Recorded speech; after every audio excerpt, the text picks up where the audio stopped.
E nós sobrevivemos a mais um desastre cinematográfico. Sabe aquele filme que assistimos na infância e que na nossa memória ficaram ótimas lembranças? E depois de adultos assistimos novamente e percebemos que o filme é na verdade um dos maiores lixos de todos os tempos. E aí você se pergunta, será que quando eu era criança eu era retardado? Sim, é complicado. Volta e meia eu teimo em rever alguns filmes e acabar com as lembranças boas da minha infância. Os caras enchiam cinemas com filmes absurdamente ruins.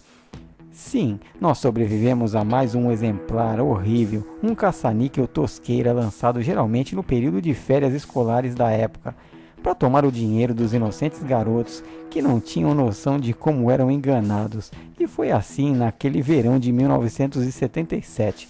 A fórmula é sempre a mesma, uma história sem pé nem cabeça, atuações ridículas, uma trilha sonora irritante e horrível, um roteiro digno de redações de quinta série, se é que dá para chamar aquilo de roteiro.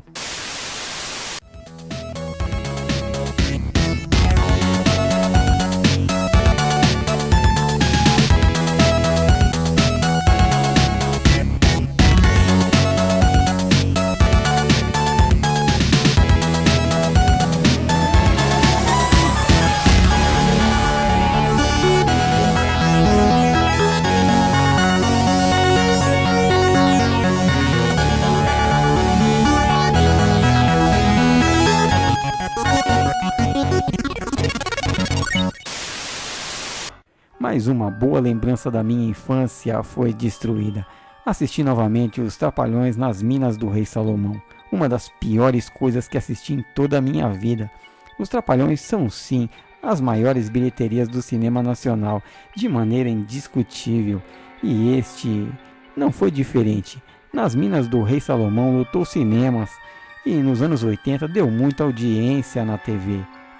Só que fique bem claro que o filme em questão é uma porcaria. Estou revendo os filmes dos Trapalhões por pura nostalgia. Comecei com A Guerra dos Planetas, uma tortura interminável de tão ruim. Tinha esperanças com As Minas do Rei Salomão. Tinha, pois é outro caça-níquel barato, uma aula de filme ruim para ninguém botar defeito. A história não tem pé nem cabeça. Começa em uma praça com os malandros trapalhões fazendo trambique com lutas combinadas. Após 10 minutos de briga, os caras encontram uma moça em um bar que pede ajuda para encontrar seu pai, um arqueólogo que saiu em busca das minas do rei Salomão e de um tesouro e desapareceu. Ela mostra um medalhão que serve como chave para o tesouro. É óbvio que enquanto ela falava, uns vilões, os primeiros, aliás, prestem atenção, são vários tipos de vilões diferentes nesse filme. Os primeiros, desta vez, são ciganos. Ouviam tudo e planejam roubar o medalhão e ficar com o tesouro. Logo depois aparece um fortão, o galã Alberto, que junta-se ao grupo. Acredito que foi aqui que o diretor e os roteiristas dessa tranqueira compartilharam um LSD na época e começaram a doideira que é esse filme. Então vamos lá. Pilo, Didi, Duca, Dedé, Fumaça, Mussum, junto com Alberto, interpretado por Francisco de Franco, acompanham Glória, interpretada por Monique Lafon, na busca de seu pai, o professor Aristóbulo, interpretado por Carlos Curti. Para isso, tem que cruzar um deserto no Rio de Janeiro. Eis que surgem os ciganos vestidos como os piratas, com roupas de pirata do século XVI e com as armas da mesma época, lembrando que tudo acontecia em 1977, naquele verão. Eles atacam o grupo que passava por uma floresta, mas são derrotados por Didi, que os desarma com sua bolinha de borracha e com a ajuda de seu cachorro. Uma bolinha de borracha contra caras armados de trabuco. É terrível. Mas os ciganos conseguem fugir com Glória e com o medalhão. Ela é resgatada, mas o medalhão não se sabe por quê. Lembra dos ciganos? Eles são abduzidos, são os primeiros a desaparecerem da história, para darem lugar a uma tribo de beduínos, com direito a sultão e odaliscas. Os ciganos desaparecem e aí surgem os beduínos. O medalhão está agora com um sultão, que fala português, que viajou milhares de quilômetros para montar sua tenda no Brasil. Então os trapalhões se disfarçam também de beduínos. Sei lá onde foi que eles conseguiram as fantasias no meio do deserto, mas pouco importa, afinal ninguém presta atenção na história mesmo, não é? Eles entram na tenda, fazem aquelas piruetas tradicionais e sem noção de porra nenhuma, típicas dos trapalhões, e derrubam a tenda, recuperam o medalhão. Agora sim, eles vão em busca do professor Aristóbulo e das minas do rei Salomão no Rio de Janeiro, certo? Errado!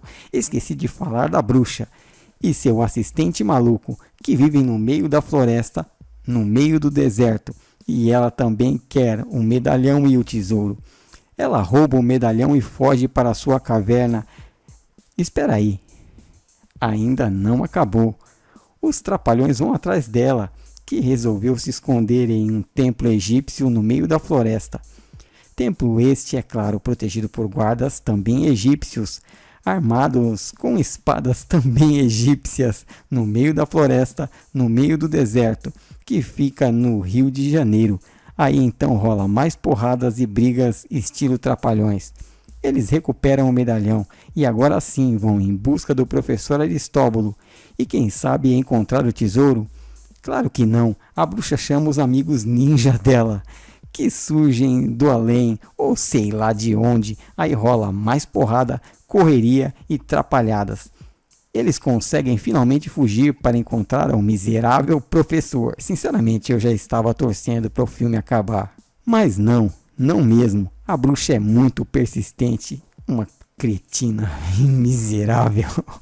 Ela tem amizade com uma tribo africana, no meio da floresta, no meio do deserto, e que fica sei lá onde, no Rio de Janeiro. É essa tribo que prendeu o professor. Depois de descobrirem isso, os trapalhões conseguem disfarçar Mussum de general.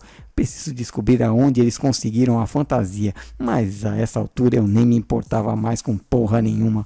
Tudo dá errado. Dedé, Mussum e Glória também são capturados pela bruxa e pela tribo africana do Rio de Janeiro, que vão executá-los no pôr do sol daquele dia. Mas felizmente Didi e o galão Alberto conseguem uma escavadeira que estava ali, no meio da floresta, no meio do deserto, ao lado da tribo africana do Rio de Janeiro. O final é epicamente tosco, com Didi, sempre ele, encontrando o tesouro, salvando seu cachorro, e os outros trapalhões desaparecem junto com o galã, Glória e seu pai. Eles são abduzidos pelo mesmo disco voador que abduziu o cérebro dos roteiristas e do diretor dessa merda. Simplesmente somem.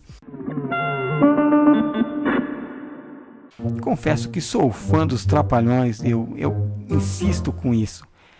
Não sei se vou resistir a mais uns 2 ou 3 filmes que eu devo e vou assistir novamente. As Minas do Rei Salomão é um fenômeno, um filme horrivelmente ruim, que teve uma grande bilheteria. E o Cine Tumba dessa semana sobreviveu às Minas do Rei Salomão, pessoal, e volta semana que vem com mais cinema direto do limbo pra vocês. Se gostou desse vídeo, deixe seu like, compartilhe esse vídeo. Até! Fala, camaradinhas da capirotagem, valeu por ter chegado até aqui. Inscreva-se no canal, assista mais um vídeo e deixe aquele comentário tosco que a gente adora. Vídeos novos toda quarta e domingo. Urdulac, o canal dos filmes ruins que todo mundo gosta, mas tem vergonha de admitir. E não se esqueçam, curtam o terror.